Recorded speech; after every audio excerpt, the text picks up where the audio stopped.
2006'dan başlap 2010'ga чейин Адакандын үнүн уктуңар беле? Айтып берип билечиңби? Адакандын үнүн уктук дегениңер барбы? Үнүн уккансыңар 3 жерде.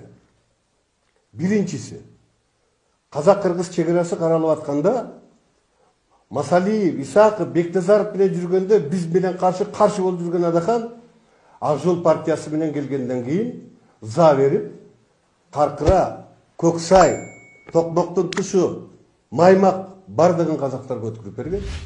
Тарыхый документте анын колу турат. Жогорку кеңештин төрагасы Ахмад Умаров деп. Дошу за берип турат. А 2 жыл кийин мурдараак Масалиев, Бектазаров менен жүргөндө ал каршы болуп жүргөн. Эмне үчүн өзгөрүлүп кетти? Ким өзгөрүлүп кетти? Менби, албы? Экинчиси, дагы тарыхый документте колу бар.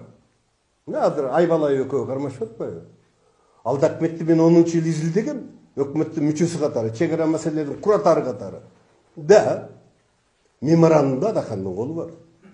Совбестин секретары. Бирок ал билимдүү адам да. Конституцияны билиш керек да. Совбестин секретарынын чегара маселесине кол койгонго меморандум түзгөнгө укугу бар беле? Же өкмөт ошого ошондой укук бериптирби? Же жогорку кеңеш ошондой укук бериптирби ага? Же президент берген бекен кол кой деп? Жок. Ал боюнча эмне айтпайт. Үчүнчү дагы бир тарыхый документте колу бар Адакандын. Ушуларды айтпайын десе айтып туруңар да.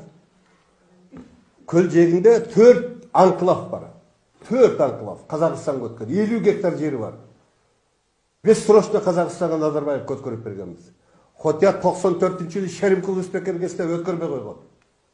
Адахан Данияр Үсен экөө шашылыш түрдө кезексиз өткөрүп туруп ошону казактарга өткөрүп берген. Чегара менен кошо бир күндө карашкан. Ал жерде да Мадумаровдун колу турат. Бүгүн Ысык көлдүн жегинде 4 анклав бар, Казакстандын территориясы бар. Эше Кыргызстан бүтүн партия дейт. Кыргызстан жерин ким бузуп атат?